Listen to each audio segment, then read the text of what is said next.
बताऊं, दुनिया दुख से भरी है। एक दुख के बाद दूसरा दुख, बीच में जो अंतर रहता है उसी को लोग सुख मानते हैं।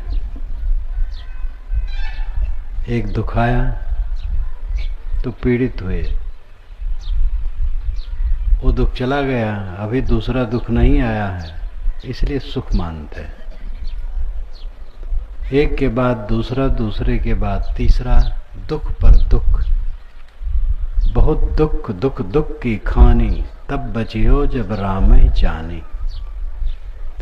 इसमें जवान लोग बैठे सब बूढ़े होंगे। जवान लोग अहंकार न करें, बूढ़ा होना है। बूढ़े लोग बच्चों को आशीर्वाद देते हैं, बच्चों जवान हो जाओ। ये नहीं समझते जवान होने के बाद तब बूढ़े हो जाएंगे। सब बूढ़े, सब जवान बूढ़े होंगे, बीमार होंगे, रोग लगेगा, प्रिवियोग होगा, प्रिसंयोग होगा। हवा की तरह समय भागा जा रहा है, कुछ किसी के साथ रहने वाला नहीं। सब कुछ सबका छूट जाना है। अयोध्या में श्री राम के दरबार में एक ब्राह्मण आया। नौकर ने जा करके बताया राजा राम को, वे समझ गए। उन्होंने कहा काल आ गया, नैतद स्थित निश्चित, निश्चित है ये सब, अब कुछ नहीं रहेगा। वो काल आया था, राम से मिला और कहा हमारी आपकी बैठक एकांत में होनी चाहिए। उसमें अगर कोई आ जाए तो वध्य आपके द्वारा मारा जाए। तो यही निर्णय कर लिया गया। लक्ष्मण दरवाजे पर बैठ गए, दुर्वासा आ गए, कहे राम से मिलना है। कहे बैठिए मिलेंगे। कहे नहीं अभी मिलना। कहे थोड़ा ठहरिए। कहे अगर तुम ऐसा करोगे तो पूरी अयोध्या में उलट दूंगा, अभी मुझे मिलना। दुर्वासा का क्रोध तो आप जानते हैं। तो क्या करें बेचारे। लक्ष्मण ने सोचा मैं ही मारा जाऊं, अच्छा है, अयोध्या भर परेशान न हो। जाने दिया। उधर राम निकल रहे थे कक्ष से। बात तो हो गई थी, लेकिन कानून के अंदर बात थी। तब तक किसी को मिलना नहीं था। तो राम बहुत उदास हो गए। कानून के अनुसार अब लक्ष्मण को मुझे मार देना चाहिए। ये कितना द्रावक है। लक्ष्मण ने कहा भैया आप मुझे मार दीजिए, कोई हर्ज नहीं। तो मंत्रियों की सभा हुई। मंत्रियों ने कहा राजपुरुष को निकाल देना भी मृत्यु की तरह है, इसलिए लक्ष्मण को मारा ना जाए, निकाल दिया जाए। तो लक्ष्मण को राम ने कहा निकल जाओ। सोचिए, जो लक्ष्मण छाया की तरह श्री राम के साथ थे, उस लक्ष्मण को राम कहते हैं निकल जाओ। तो निकले। उनको ग्लानि हुई, कहीं गए नहीं। सरजू में कूद गए। लक्ष्मण घाट आज भी बना है, वहीं कूदे थे कि नहीं कूदे थे। कथा में कितनी काल्पनिकता है ये तो कहा नहीं जा सकता, लेकिन जो बात है उससे प्रेरणा लेनी चाहिए।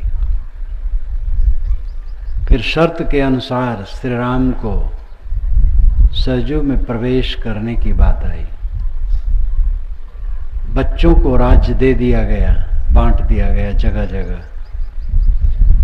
अन्य दोनों भाइयों ने कहा हम भी नहीं रहेंगे। अयोध्या वासियों ने कहा हम भी नहीं रहेंगे। तो वाल्मीकि रामायण में तो इतनी अतिशयोक्ति है कि सांस लेने वाला एक प्राणी भी अयोध्या में नहीं रहा। सब के सब राम के साथ चल पड़े। रेशमी वस्त्र राम ने पहना, वेद मंत्र उच्चारण करते हुए सरजू में प्रवेश किए। उनके पीछे पूरी जनता प्रवेश की। गीता प्रेस वालों ने ऐसा चित्र भी बना दिया है प्रवेश करते, और सब सरजू में प्रविष्ट हो गए।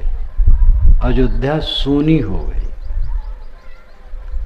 ये रामायण दुखांत, रामायण दुखांत, रामायण का अंत दुख है, कुछ नहीं बचा। महाभारत आप जानते हैं कि दुखांत है। कौरव पांडवों का विनाश 18 दिन के युद्ध में हो गया था। पांडव 5 बचे थे और तो सब मरी गए थे, कौरव सब मर गए थे। और पांडव हिमालय में जाके गल गए। उसके 36 वर्ष के बाद यादवों में घोर युद्ध हुआ, गृह युद्ध। गृह युद्ध भी था कौरव पांडव का, यादवों का भी गृह युद्ध हुआ और सब कट के मर गए। श्री कृष्ण घर छोड़ करके जंगल में चले गए, ध्यान में बैठ गए। ये भी उनकी बहुत बड़ी विशेषता है। पूरे परिवार का विनाश और वे ध्यान में बैठ गए, ये कृष्ण की विशेषता है। उधर बलराम पहले ही समुद्र में प्रवेश कर गए थे।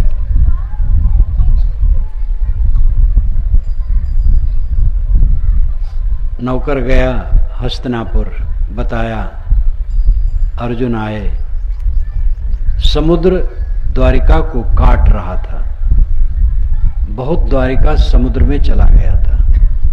बूढ़े बच्चे स्त्रियों को रथ पर बैठाकर माल असबाब रखकर अर्जुन चले। जब अर्जुन वहां पहुंचते हैं द्वारिका में, तो वसुदेव भी जीवित थे, बहुत जर्जर थे। जब पहुंचे और अर्जुन ने अपना नाम लिया, मैं अर्जुन हूं, तो वसुदेव रो पड़े कि तुम देखो, बड़ी बड़ाई करते थे कृष्ण के बच्चों की, और वह इतने कुपत्री हुए आपस में कट के मर गए।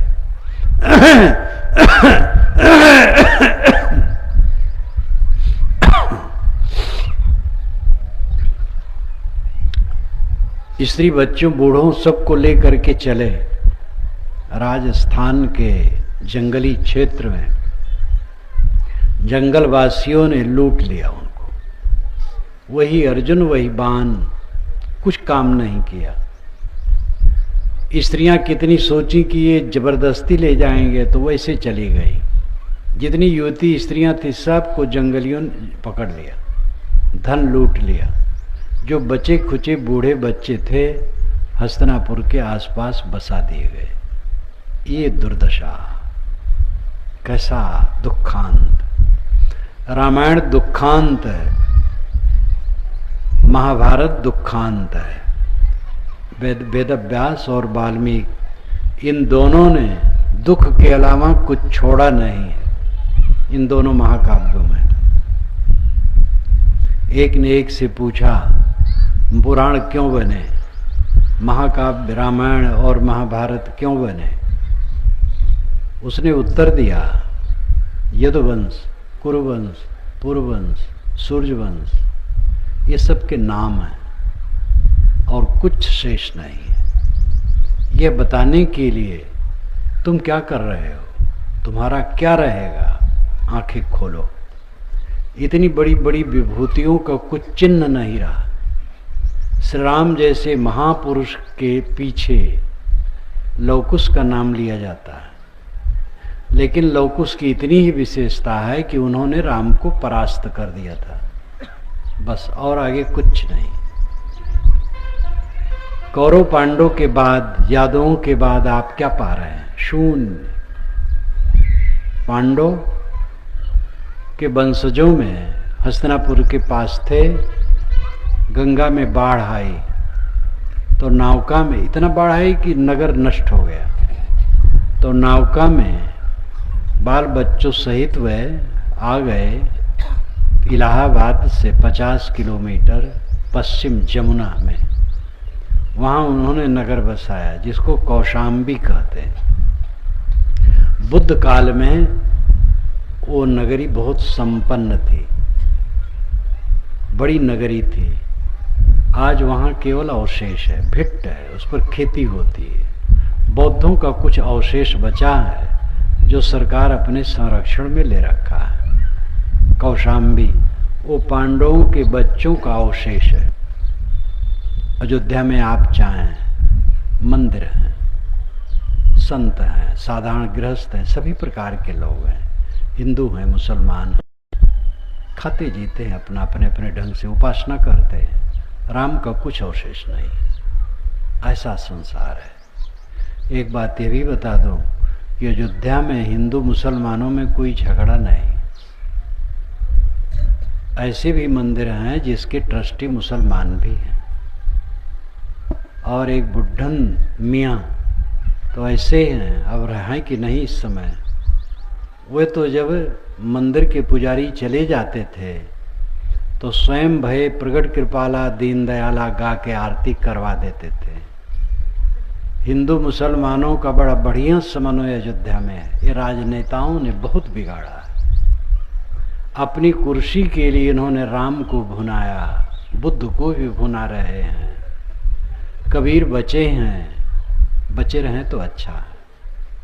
ये नेता जिसको पकड़ेंगे उसको बिगाड़ देंगे। नेता किसी को राम को माने, अपने उपासना के लिए माने, ठीक है, बुद्ध को माने, कबीर को माने, कृष्ण को माने, किसी को माने, उपासना के लिए माने, कोई बुरा नहीं। लेकिन जब ब्लैकमेल करते हैं उनको लेकर के, नाजायज फायदा उठाना चाहते हैं इन महापुरुषों का नाम लेकर के, तो इन महापुरुषों के चेहरे पर कालिक पोतते हैं। आज से 20-30 वर्ष पूर्व जब कोई कहता जय श्री राम, तब भक्ति भावना की गंध आती थी। आज अगर कोई कहता जय श्री राम तो मजाक लगता है, और ऐसा लगता है कहीं बलबा तो नहीं हो जाएगा। तो चेहरा इन लोगों ने बहुत खराब कर दिया, बहुत दुख दिया अयोध्या वालों को इन राजनेताओं ने अपनी कुर्सी के लिए। इसलिए वहां के साधु अब 3-4 वर्षों से जागरूक हो गए, डांट दिए। ज्ञानदास जी महाराज हनुमानगढ़ी के महंत एक हैं, वो उसके अध्यक्ष हैं, और घर घर में जाकर के मुसलमानों से बात की कि आप लोग निश्चिंत रहिए, हम आपके रक्षक हैं। अब मुसलमानों को बुला के हनुमानगढ़ी पर नमाज उनसे पढ़वाया, और उनके सामने स्वयं हनुमान चालीसा का पाठ किया, और दोनों गले मिले, और दोनों ने घोषणा की अब कोई राजनेता अगर यहाँ आया इसको लेकर के तो हम सहेंगे नहीं। तब से राजनेता लोग ठंडे हैं। तो अयोध्या में हिंदू मुसलमानों का तकरार नहीं। जब वहाँ मंदिर टूटा है उसको हम मंदिर मानते, मस्जिद नहीं। जिसमें महाराज राम की मूर्ति स्थापित थी वो मंदिर था, उसको इन लोगों ने तोड़ा। उत्तर प्रदेश का कोई नहीं था, सब बाहर से ले गए थे। तो ये बड़ा दुरुपयोग है। बात ये आई कि सब कुछ नश्वर है, परिवर्तनशील है। तृष्णा तो सबको है, लेकिन राजनेताओं को भयंकर तृष्णा है। भोग की जितनी लालसा होगी, तृष्णा उतनी प्रचंड होगी, और पाप उतना प्रचंड होगा। राजनेताओं में आज भी ऐसे हैं कि जो बहुत योग्य हैं, त्यागी हैं, सदाचारी हैं। राजनीति में रहते हुए जैसा त्याग किया जा सकता है ऐसे हैं। और विभिन्न पार्टियों में एक पार्टी की बात नहीं है, अच्छे लोग आज भी हैं, परंतु कुछ लोग ऐसे हैं जो देश को नरक बनाने में लगे अपनी कुर्सी के लिए। गोरे अंग्रेज फूट डालो राज करो, उनकी नीति थी। अब काले अंग्रेज हैं, फूट डालो राज करो। गोरे अंग्रेजों को हमारे पूर्वजों ने खदेड़ दिया, काले अंग्रेजों कहाँ खदेड़ेंगे? वे तो आस्तीन के सांप हैं, अपने आस्तीन में ही चिपके हुए सांप है, अपने ही भाई दादा चाचा काका सब है, कहाँ खदेड़ोगे? इनकी बुद्धि बदलो। अगर कोई धर्म के नाम पर वोट मांगने आए तो कभी वोट देना नहीं। राम रहीम कह करके कोई वोट मांगने आवे, ब्राह्मण और शूद्र, बैकवर्ड और फॉरवर्ड कह करके वोट मांगने आवे तो कभी उसको वोट नहीं देना। पूरी जनता की सेवा करे। भारत माता में जन्मे लोग सब भारत माता के पुत्र हैं, चाहे हिंदू नाम हो, चाहे मुसलमान नाम हो, चाहे ईसाई नाम हो, चाहे कुछ नाम हो। सबके प्रति प्रेम करके देश सुखी हो सकता है। इसमें पराया कौन है? सब समय सभी लोग रहे हैं, प्रेम के बर्ताव की जरूरत है। यहां पराया कोई नहीं। घर में 10 लोग हैं, 4 लोगों से प्रेम करो, 6 लोगों से बैर, 8 लोगों से प्रेम करो, 2 लोगों से बैर, तो भी घर टूट जाएगा। सबसे प्रेम करो। हमारा देश एक घर है और इसमें बसने वाले जितने लोग हैं सब इसके सदस्य हैं और इसमें कोई पराया नहीं। जन्म बिभ्रति बहुधा विवाचसम नाना धर्माणम पृथ्वी यथौक्षम। जन्म बिभ्रति बहुधा विवाचसम। ऐ पृथ्वी माता, तुम जनों को अपने में रखती, वेद का मंत्र है। तुम जनों को अपने में रखती हो। कौन जनों को? बहुधा विवाचसम, जो बहुत भाषा बोलने वाले हो। नाना धर्माणम, नाना संप्रदायों में चलने वाले हैं। वेद के ऋषि कहते हैं, ऐ पृथ्वी माता, नाना भाषा बोलने वाले और नाना संप्रदायों में चलने वाले मनुष्यों को तुम अपने में रखती हो। सहस्रम धारा द्रवणम मेधुहाम ध्रुव धेनुर्नपस्फुरंती। हजारों धाराओं से तुम मुझे, मेरे लिए धन दो, जैसे गाय अपने चारों पैरों को जमा के दूध अपना दे दे, ऐसे पृथ्वी माता तुम हमें धन दो। ये बहुत बढ़िया सूत्र है, मंत्र है। तो पहले जमाने में ऋषि हमारे क्या कहते हैं? बहुत भाषा बोलने वाले और बहुत संप्रदायों में रहने वाले लोगों को पृथ्वी माता तुम अपने में रखती हो। राम रहीम को बुरा लगेगा तो आपस में वो समाधान कर लेंगे। हम लोग कौन होते हैं? राम रहीम को रहने की जगह नहीं, हम लोग घर बना रहे हैं। उनका सारा संसार है।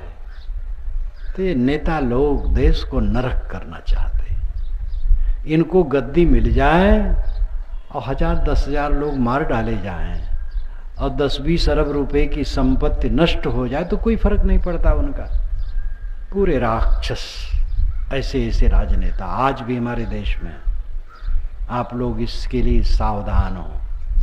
मैं कोई राजनीतिक प्रचारक नहीं हूँ, मैं केवल अध्यात्म का प्रचारक हूँ। बात आ गई इसलिए मैं कहता हूँ कि इन राजनेताओं से सावधान रहो। जाति, वर्ग, संप्रदाय, धर्म का नाम लेके वोट मांगने आओ, इनको कभी न देना। इनको खदेड़ना दरवाजे से। पूरे भारत की सेवा करें, पूरी जनता की सेवा करें। ऐसी भावना लेकर के जो आवे उसको वोट दीजिएगा। मेरा विषय है, दुख से भरा है संसार। हम लोग बैठे हैं, ऐसे बैठ नहीं पाएंगे। कभी दिन आ सकता जब उठ बैठ न पाएं, चल न पाएं। ऐसा भी समय आ सकता करवट न बदल पाऊं, बोल न पाऊं। धीरे धीरे गलता है शरीर सबका। या तो अचानक छूट जाएगा या तो गल के रोगी होके छूटेगा। यही तो इसका है, यही गति है। छोटे बड़े, राजा, गरीब, महात्मा, साधारण, सबका शरीर गलता है। सुर नर मुनि और देवता, 7 दीप 9 खंड, कहें कबीर सब भोगिया, देह धरे को दंड। सुर नर मुनि और देवता, 7 दीप 9 खंड, कहें कबीर सब भोगिया, देह धरे को दंड। ये दुख भरे संसार में सुख का रास्ता क्या है? क्या दुख है? दुख है, सुख नहीं है।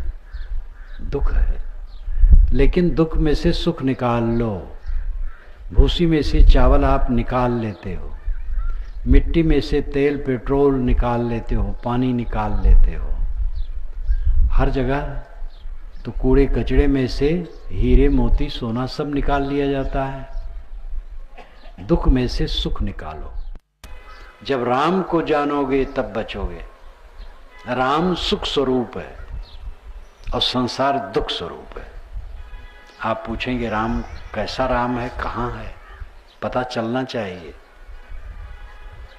अवध क्षेत्र में एक कहावत कहते हैं, एक राम दशरथ का बेटा, एक राम है घट घट लेटा, एक राम है जगत पसारा, एक राम है जग से न्यारा। एक राम दशरथ का बेटा है जो हमारा पूर्वज है, श्रद्धेय है, आदरणीय है, पूजनीय। और एक राम है जो घट घट में लेटा, सबके अंदर में। इतने लोग यहाँ बैठे सब घट में है। मक्खियाँ जो उड़ रही इनमें भी है। साहब ने तो यहाँ तक कहा, काहें कबीरिए हरि के बूता, राम रमेते कुकुरिक पूता। राम तो कुकुरी की पूत में भी रमा है। सब घट मेरा साइया सूनी सेज न कोई। घट घट में जो आत्मा बैठा वो राम है, लेकिन उसमें भेद है। एक राम है जगत पसारा। एक राम जगत पसारा में भूल गया, वो अपने को समझ नहीं पा रहा है। अपने रामत्व को न समझ करके जगत पसारा में भूल गया। ये धन दौलत बाल बच्चे शिष्य शाखा मठ मंदिर, गृहस्थ भूले साधु भूले, दोनों भूले। गृहस्थ भूले घर में, साधु भूले मठ में। गृहस्थ भूले बाल बच्चों में, हम लोग भूले चिला चाटी में। गृहस्थ भूले अपनी माया में और हम लोग भूले मन बड़ाई में।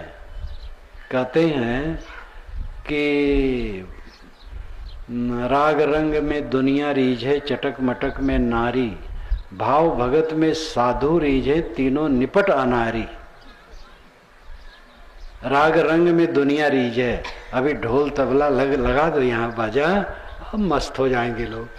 राग रंग में दुनिया रीझे और चटक मटक में नारी। ये लोग चटक मटक में पड़ी हैं, तमाम नाक कान छदा डालेंगे थोड़ा सोना चांदी के लिए। और आज भी ये जेली का साज नहीं छोड़ती हैं। हाथ में हथकड़ी, पैर में बेड़ी, गले में तौक, ये जेलियों का साज है जो ये लोग गहना माने बैठी।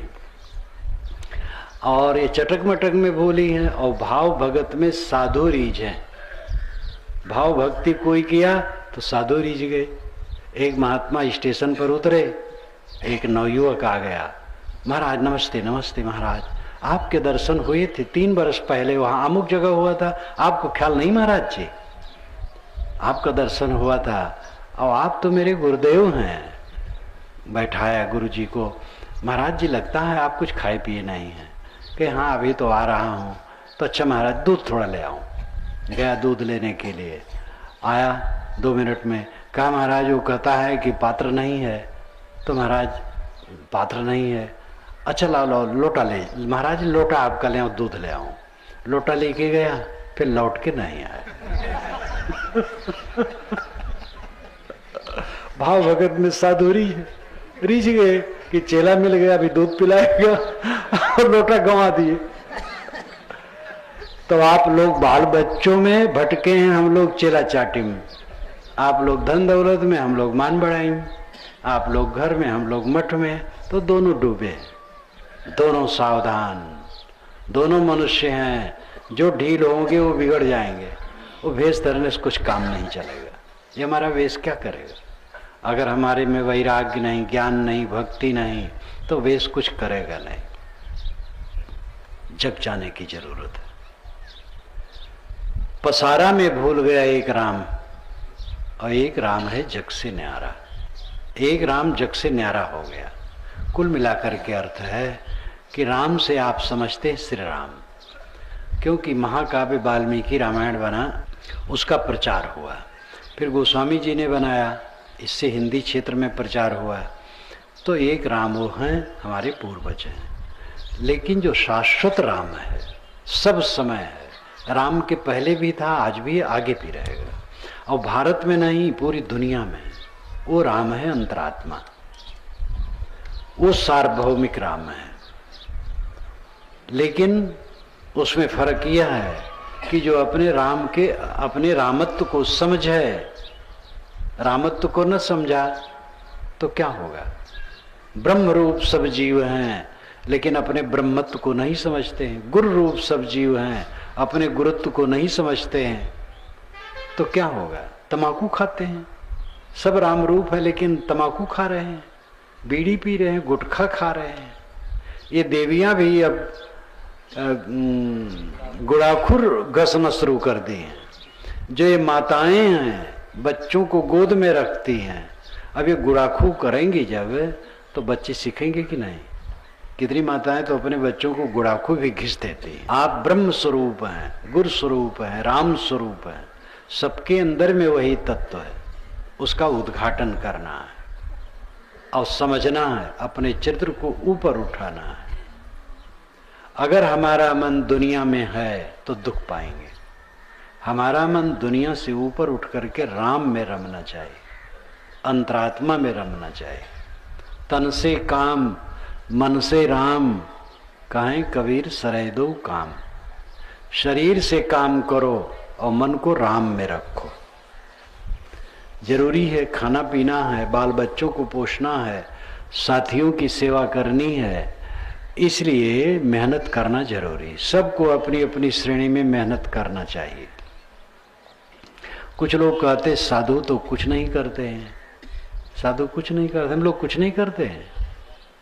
हम तो सर्विस करते होते तो अब तक रिटायरमेंट हुए कितने दिन हो गए होता, और अभी रिटायरमेंट नहीं हो रहा है, अभी भी काम कर रहे हैं। कैसे नहीं करते हैं। जितना हम करते हैं, क्या दिन में 2 रोटी खाने भर का नहीं रहता है। तो कुछ लोग मानते साधु साधु काम नहीं करते। साधु जो काम करते हैं वो सबसे बड़ा काम है। सद्बुद्धि का प्रकाश करते हैं। आपके पास धन दौलत विद्या सब कुछ है, सद्बुद्धि नहीं है तो किस काम का सब खराब हो जाएगा। सद्बुद्धि का दान साधु करते हैं, इसलिए साधु को चाहिए सद्बुद्धि में रहे। उसकी सद्बुद्धि ही उसकी संपत्ति है और उससे जगत को प्रेरित करे। सबको काम करना चाहिए और काम करने में जो कुछ मिले उसमें संतुष्ट रहना चाहिए। अगर दुख न चाहो तो तुलना न करो। तुलना में पड़ोगे तो दुखी रहोगे। आपके पास साइकिल है और मोटरसाइकिल देख देख करके दुखी हो किसी का, तो ये दुख कौन मिटाएगा। आप अपनी साइकिल को हेलीकॉप्टर समझो, दूसरे की मोटरसाइकिल पर नजर ही न ले जाओ। आपका जो मकान है राजभवन है, दूसरे के मकान पर नजर न ले जाओ। भात नमक मिल जाए तो बहुत है, अगर सब्जी मिल जाए तो बहुत बढ़िया है, दाल मिल जाए तो और अच्छा है, और घी दूध दही मिला करे कोई बात नहीं, खाओ। और घट जाए तो फिर दाल भात सब्जी भात पर आ जाओ, और घट जाए तो नमक भात पर आ जाओ। सब स्थिति में संतुष्ट रहो, तब दुख घटेगा। जो नहीं है उसका लालच है, जो है उसमें संतोष नहीं है। साइकिल का आनंद लो, मोटरसाइकिल को लेकर के क्यों दुखी हो। साइकिल पर बैठो, सनसना करके चलो, बढ़िया, बस हो गया। मोटरसाइकिल चलाने की क्या जरूरत। मोटरसाइकिल से दुर्घटना ज्यादा होती है, क्यों मोटरसाइकिल से मन ललचाते हो। प्राप्त वस्तुओं में जो संतुष्ट रहता है उसका दुख दूर होता है, उसे शांति मिलती है। लेकिन आदमी की तृष्णा ये भरती नहीं है। जितना पाओ कम, जितना पाओ कम, ये विवेक से मिटेगी, वैसे नहीं मिटेगी। अपनी कामनाओं को वश में करो, तृष्णा को वश में करो, मनुष्यों में प्रेम से रहो। घर में दुख है क्यों, एक दूसरे को सह नहीं पाते हैं। देवरान को जेठान, जेठान को देवरान सह नहीं पाती। ननद तो अपने माँ के साथ लग करके पार्टी बंदी करती है, बहू के साथ दुर्व्यवहार। बहू बाहर से आई है, भाभी को सताने के चक्कर में रहती है। भाभी कुछ ऐसी हैं जो ननद को रगड़ती हैं, लेकिन ये सब दुख पैदा करना है। आपस में प्रेम से रहो। घर में शाम को इकट्ठे हो तो एक दूसरे से हंस हंस कर बात करो। कितने घरों में शाम को लोग इकट्ठे होते हैं तो एक दूसरे की तरफ ताकते भी नहीं। अगर कोई कुछ पूछा तो दूसरा डपट लेता या नहीं बोलता।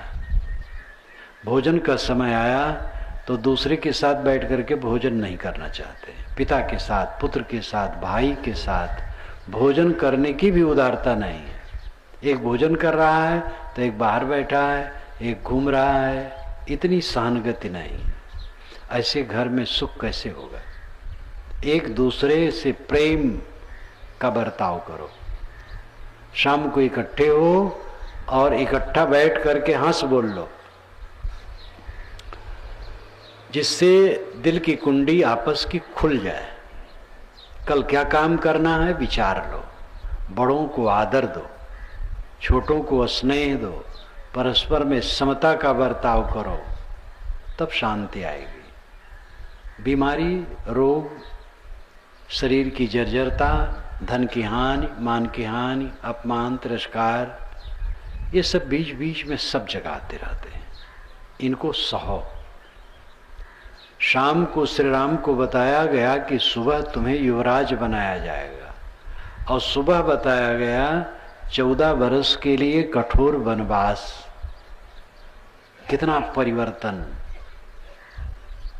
तो इस संसार में किसके सामने अप्रिय घटना नहीं घटती है। धीरज धर करके सहने की शक्ति बनानी चाहिए, और ये शक्ति तभी बनेगी जब सत्संग, सदग्रंथ, साधना, चिंतन, ध्यान में मन लगाओ। सुबह से शाम तक केवल प्रपंच प्रपंच प्रपंच।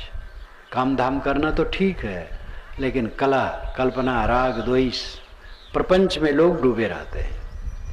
कुछ भी ज्ञान का ग्रंथ पढ़ना नहीं, ध्यान नहीं, चिंतन नहीं, मनन नहीं, अपने गुण दोषों पर विचार नहीं, दोषों को घटाने, सद्गुणों को बढ़ाने के लिए कोई प्रयास नहीं, तो ऐसी अवस्था में पतन के सिवा और क्या होगा?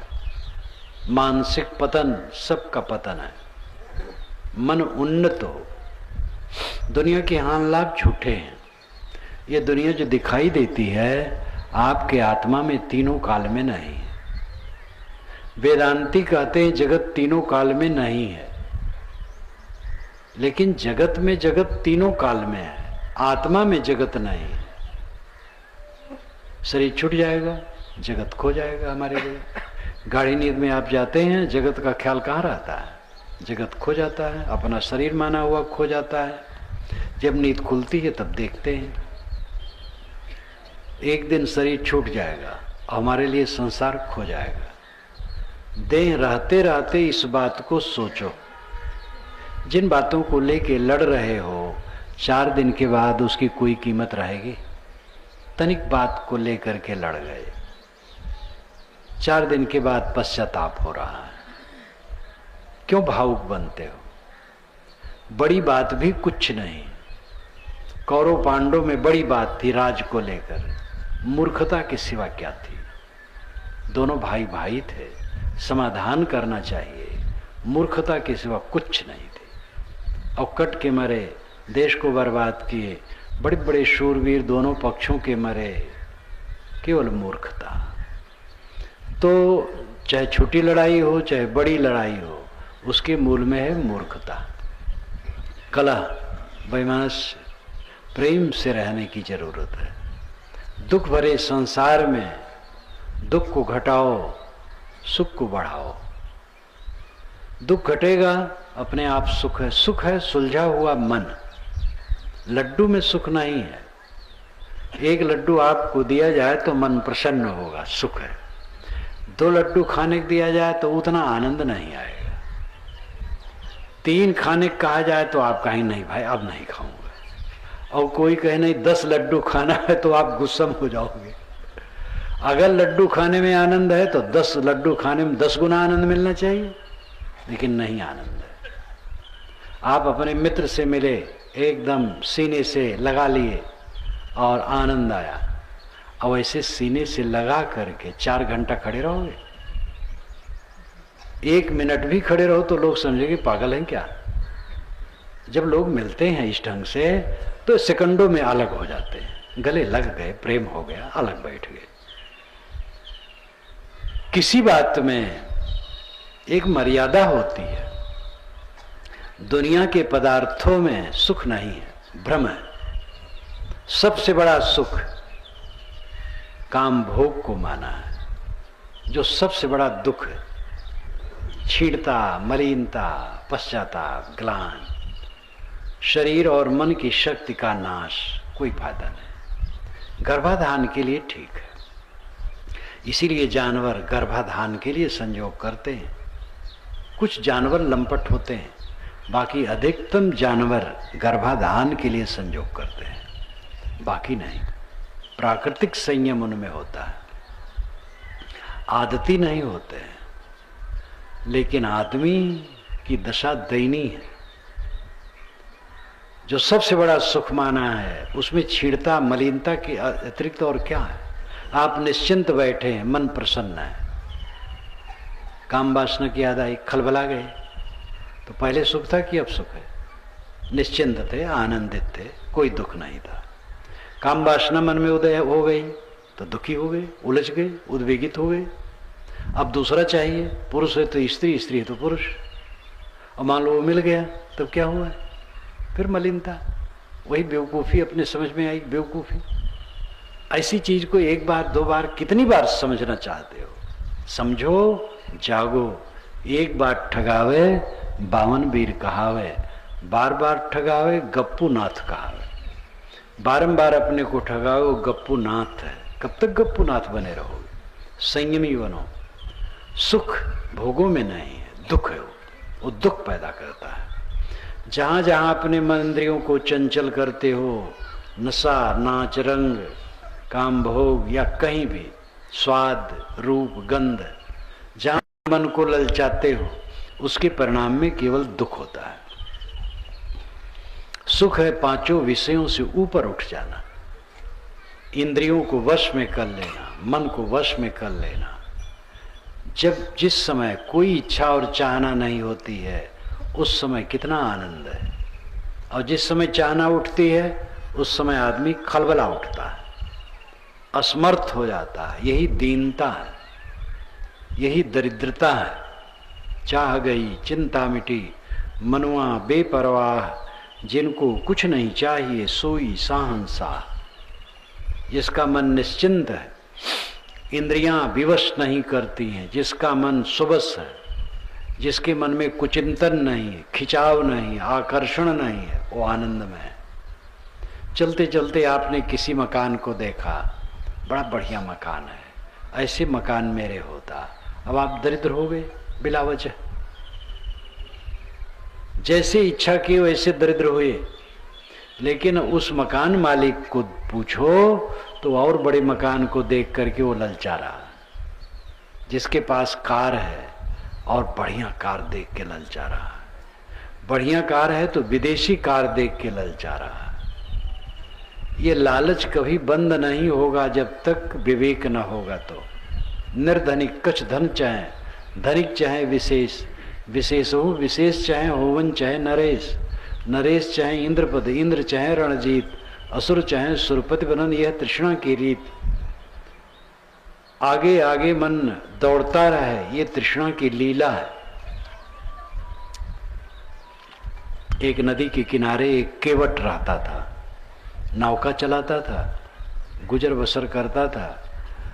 वर्षा में बाढ़ पूर आवे तो उसकी मड़ैया बह जाए।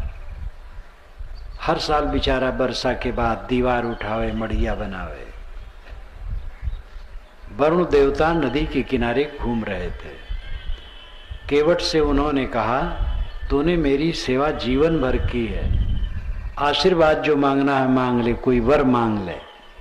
कहे महाराज हमारी मड़ैया बह जाती हर साल, ये जरा ऐसी बन जाए कि बहे ना, इतने हम चाहते।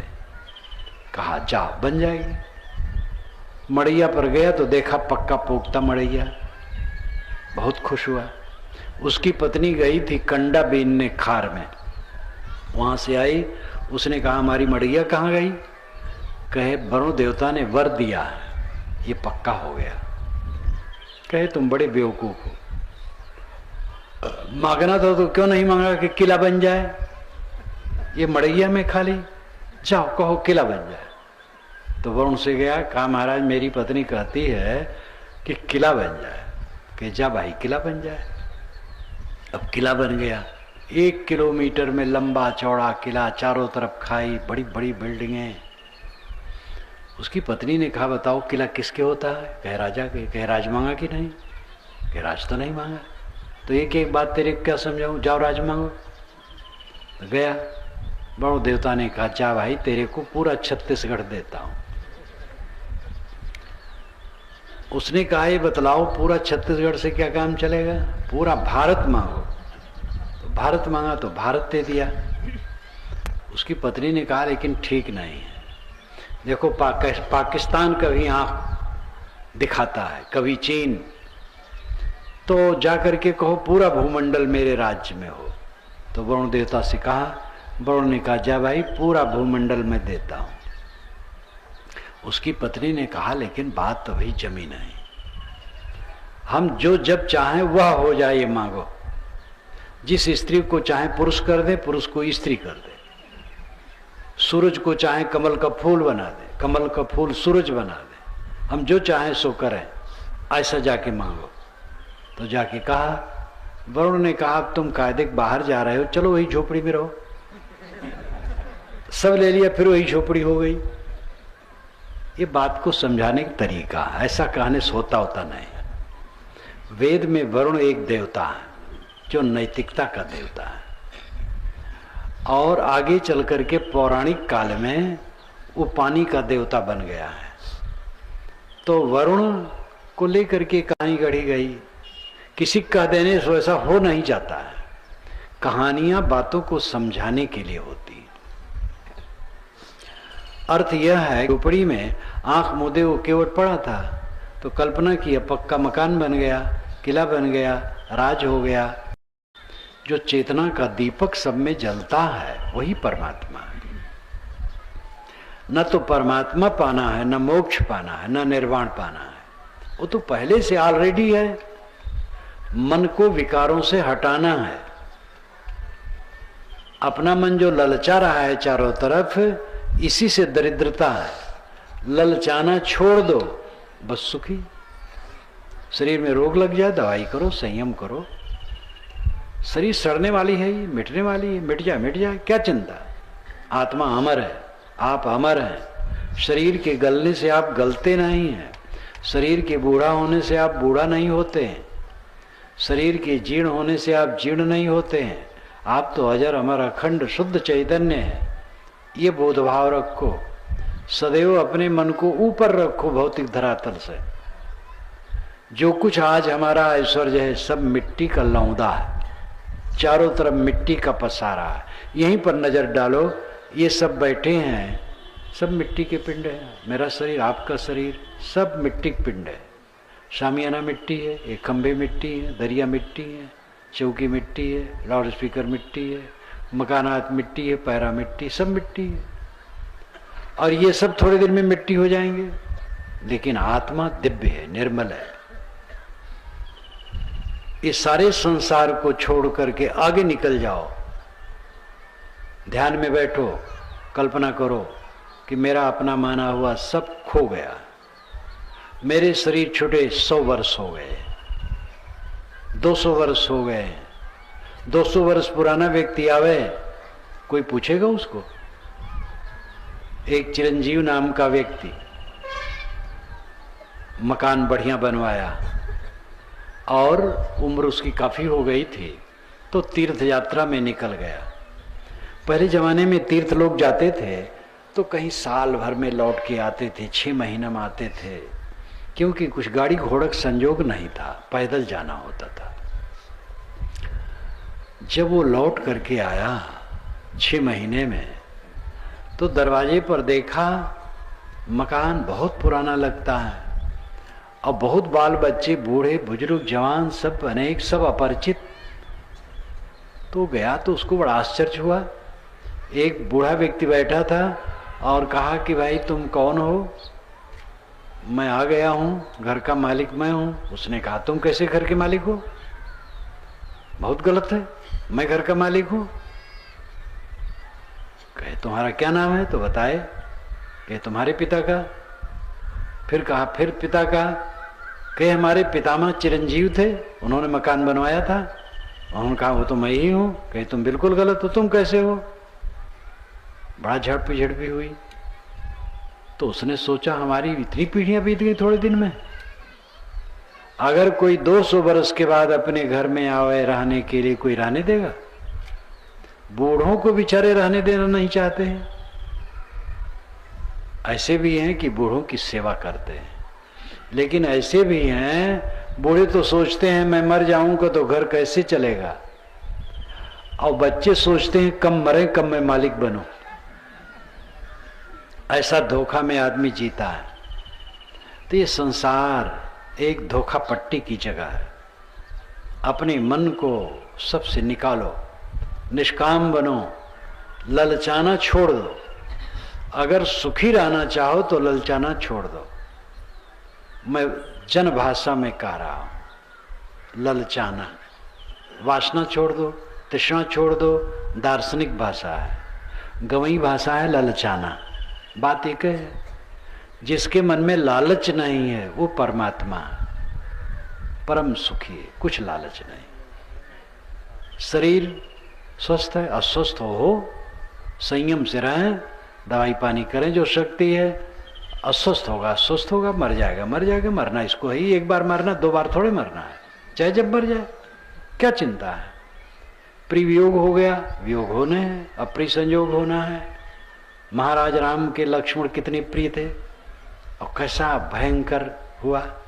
श्री राम को कह देना पड़ा तुम देश निकाला तुम्हारा, कैसा द्रावक है ये संसार, कैसा विचित्र है। सब कुछ बदल जाता है। दुनिया दुखों से भरी है क्योंकि सब कुछ परिवर्तनशील है। वस्तुएं बदलने वाली हैं, सबके शरीर विकृत रूप होने वाली हैं, मन सबका परिवर्तनशील है। यहाँ पर किस बात को लेकर के हम घमंड करें? जिन अपने अनुगामियों का घमंड हमें है, वे अनुगामी हमें ही अंगूठा दिखाने वाले हैं। इसलिए अनुगामियों का घमंड व्यर्थ है, शरीर का घमंड व्यर्थ है। अभी भूल उंठित हो जाए, उठ बैठ न पाए तो क्या होगा। इसलिए इन भौतिक धरातलों से अपने आप को ऊपर उठाओ, आत्मा राम में रमो। क्षणिक वस्तुओं के प्रति जो मोह लगा है उसको छोड़ो, सुख दुख में समता धारण करो, अनुकूल प्रतिकूल में समबुद्धि अपनाओ, तब दुख घटेगा और सुख शांति मिलेगी। अंततः तृष्णा का त्याग और आत्म संतोष परम सुख है। तृष्णा त्याग हो गया, जो है प्राप्त बहुत है, अपने जो है बहुत है। पेट भर भोजन मिल जाए, तन ढकने कपड़े और सोने की जगह और मन शीतल हो, इससे बड़ा ऐश्वर्य और कुछ नहीं। और ये सबको मिलता है, सबका पेट भरता है, सब कपड़े पहनते हैं, सबको सोने की जगह मिलती है, बस खाली मन ठीक नहीं, क्योंकि ठीक नहीं करते हैं।